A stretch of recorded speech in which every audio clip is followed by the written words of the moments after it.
What's one of the best ways to instantly connect with someone from a totally different culture? 9 times out of 10, it's food.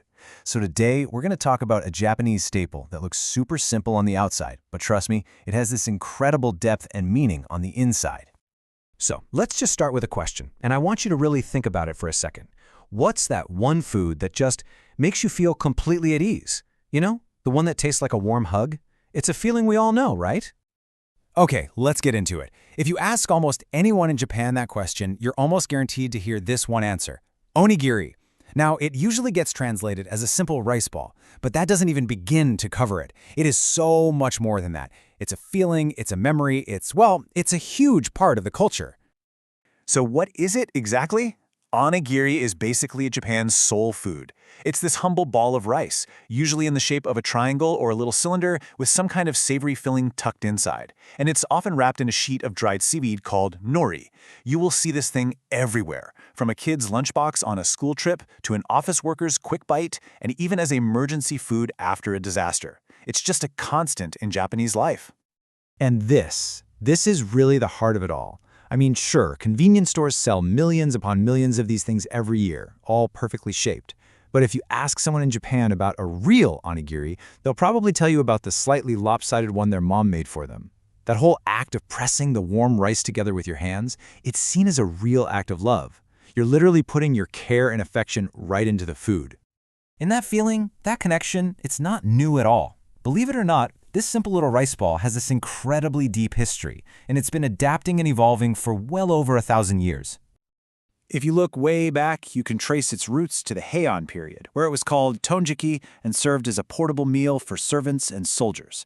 Fast forward to the Warring States period, and it basically became the ultimate fast food for samurai who needed to eat on the run, on the battlefield. And then there was this huge leap forward in the 1970s. That's when convenience stores came along and introduced this revolutionary new packaging that just changed the game forever. And the diversity doesn't just stop at the filling. Did you know onigiri even have different shapes depending on what part of Japan you're in?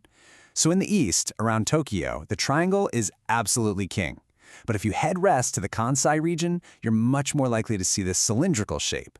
Apparently, that came from the bento boxes people used to eat during intermissions at the theater. Pretty cool, huh? Nowadays, though, thanks to convenience stores, the triangle is kind of becoming the standard everywhere. And it just keeps evolving. You've still got the classic fillings like salty pickled plum, salmon, and kelp. They're still super popular.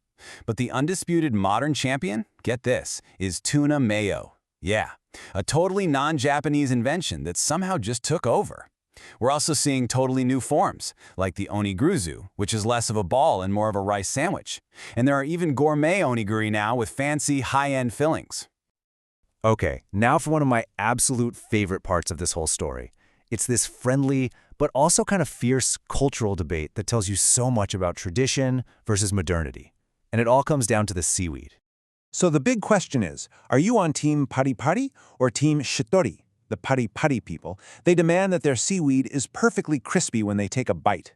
But the shitori fans, they like their seaweed soft, a little moist, having soaked up some of the flavor and moisture from the rice. But here's what's so fascinating. The reason this debate even exists. See, that crispy pari-pari style is only possible because of that genius convenience store packaging that popped up in the 70s. It uses this clever plastic film to keep the seaweed totally separate from the rice until you're ready to eat it.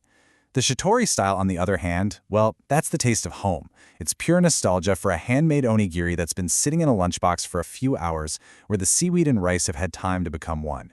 It's basically technology versus nostalgia, all in a single snack. Okay, so now you've got the history, you know the culture, you're an expert on the great seaweed debate, so how can you actually use all this? Let's turn this knowledge into some amazing conversation starters that you can use with pretty much anyone. First, start with the big one. We know onigiri is Japan's ultimate comfort food. So ask your partner, what's the food that does that for them in their country? What's the one thing that tastes like home, or the food they absolutely crave when they're feeling a little down? This question connects on a really deep personal level. Next up, you can use that technology angle. Seriously, opening a convenience store onigiri for the first time is like trying to solve a little puzzle. So ask them, are there any products back home that have famously clever or maybe famously confusing packaging? It's a really fun way to talk about the little details of everyday culture. And finally, let's get creative. A big part of the fun with onigiri is the little treasure hunt for what's inside. So pose this fun challenge. If they were to invent an onigiri with a filling from their own country, what would they put in it? Meatballs? Cheese? Kimchi? This can lead to some seriously delicious and probably hilarious ideas. And hey, to help you have that conversation, let's just quickly run through a few key words that'll make you sound like you really know your stuff. First up is gu. That's the filling, the treasure inside. So you could ask something like, "Nani ga gu?" or "What's the gu?" That black paper-like wrapper? That's nori. And you can explain it as this savory, mineral-rich sheet of seaweed. Now, the rice itself is super important. It has to be mochi-mochi, which just means it's sticky enough to actually hold its shape when you press it together.